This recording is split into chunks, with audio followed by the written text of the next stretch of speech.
भारत की सारी इमारतें सिर्फ दो ही चीज़ों के लिए फेमस होती हैं, तो खजाने के लिए या फिर भूतिया होने के लिए। तो यहाँ पे भूत वगैरह होने की संभावना तो ना के बराबर है। खजाना का पता नहीं सराउंडिंग है, मतलब इस बेगम महल में हर जगह बहुत ही अच्छे तरीके से चिमनियाँ बनाई गई थी, रोशनी या आग जिसके भी लिए हो। चिमनी यहाँ पे मौजूद है और यहाँ पे तो ऊपर देखते हैं आपके भाई का नाम लिखा है प्रवीण, जिसने भी लिखा है उसके लिए थैंक यू।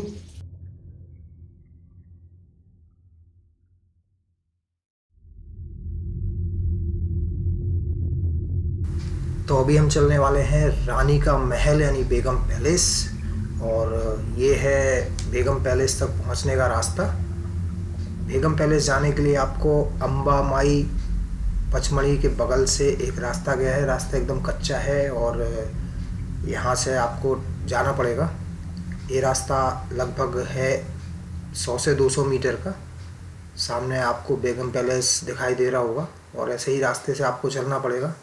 इस रास्ते से चल के आप बेगम पैलेस के बगल में पहुंच सकते हैं। वहाँ पे एक कैंपिंग साइट भी है जहाँ पे आप नाइट कैंपिंग कर सकते हैं विद चार्जेज। कुछ सर्टेन चार्ज हैं जिनको आपको पे करना पड़ेगा और आप वहाँ पे कैंपिंग कर सकते हैं। तो अभी हम जल्दी से पहुँचते हैं बेगम पैलेस पे।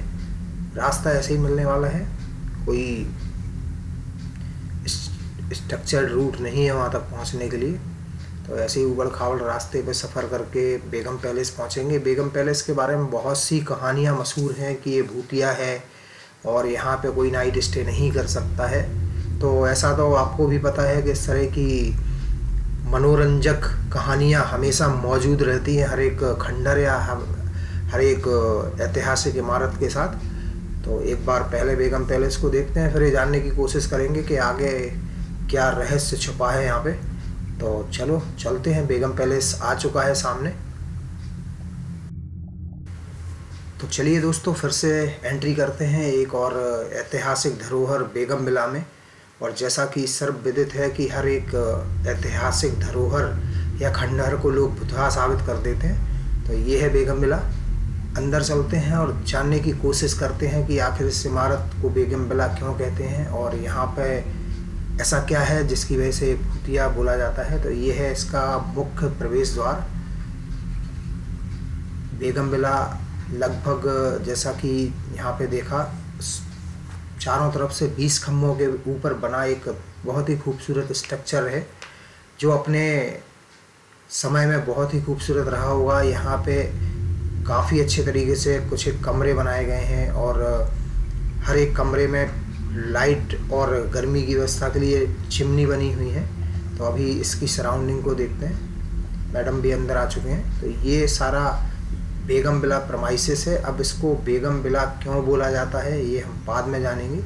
ये ऊपर जाने का रास्ता है और वहाँ पे चेतावनी लिखी हुई है कि ऊपर जाने का प्रयास ना करें, क्योंकि ये ऊपर से बहुत ही जर्जर अवस्था में है और किसी भी समय गिर सकता है। तो ऊपर जाने की कोशिश नहीं करेंगे। बाकी ये सराउंडिंग है जिसको काफ़ी अच्छे तरीके से मेंटेन किया गया है हमारे देशवासियों के द्वारा। हर एक देशवासी का नाम यहाँ पे लिखा आपको मिल जाएगा, सपरिवार। तो आप समझ गए होंगे कि हम किस कल्चर की बात कर रहे हैं। और बाकी तो ये पुरातत्व विभाग ने अपने अंडर कस्टडी में लिया हुआ है, बट हमें कहीं से भी ऐसा लगा नहीं कि पुरातत्व विभाग बिल्कुल भी सीरियस है इस हिस्टोरिकल स्ट्रक्चर की रख रखाव को लेके।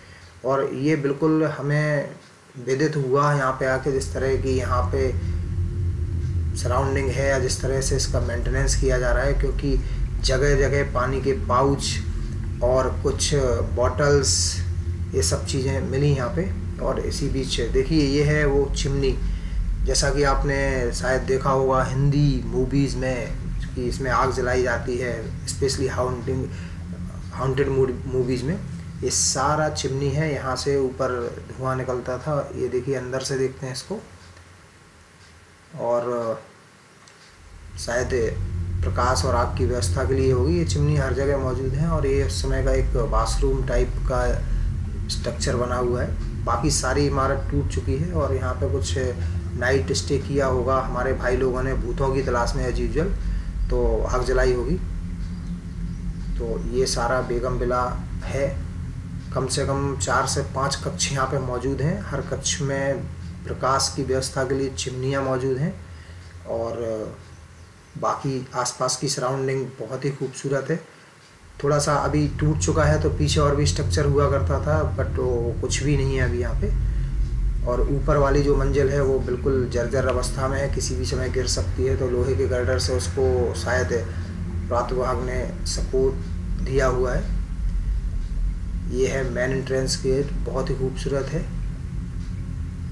यहाँ पे एक चेतावनी का बोर्ड लगा हुआ है कि रानी महल का ऊपरी हिस्सा क्षतिग्रस्त होने के कारण दुर्घटना हो सकती है। दुर्घटना होने पर व्यक्ति की स्वयं जवाबदारी होगी, आदेश अनुसार। अब किसका आदेश है ये हमें नहीं मालूम। बाकी चेतावनी का बोर्ड आपको ये बताने के लिए काफ़ी है कि हमारा पुरातत्व विभाग इस तरह के ऐतिहासिक स्थलों की किस तरह से देखरेख करता है, या फिर कितने हम सजग और जिम्मेदार हैं अपने हिस्टोरिकल मोमेंट को लेके। तो बस ये था बेगम विला पचमढ़ी, जिसे लोग हॉन्टेड बोलते हैं, भूतिया बोलते हैं। बाकी कहानी तो आपको पता है, हमारे यूट्यूबर दोस्त और हमारे यहाँ की पब्लिक हर उस इमारत को जो कि खंडहर है, हर उस किले को जहाँ पे कोई नहीं रहता है, भूतिया बता देती है। तो भूत रहते हैं कि नहीं ये जानने के लिए हम यहाँ पे नाइट स्टे करेंगे, तो मिलते हैं उसके लिए अगले नाइट स्टे वाले वीडियो में। तब तक के लिए बेगम विला, टाटा बाय बाय।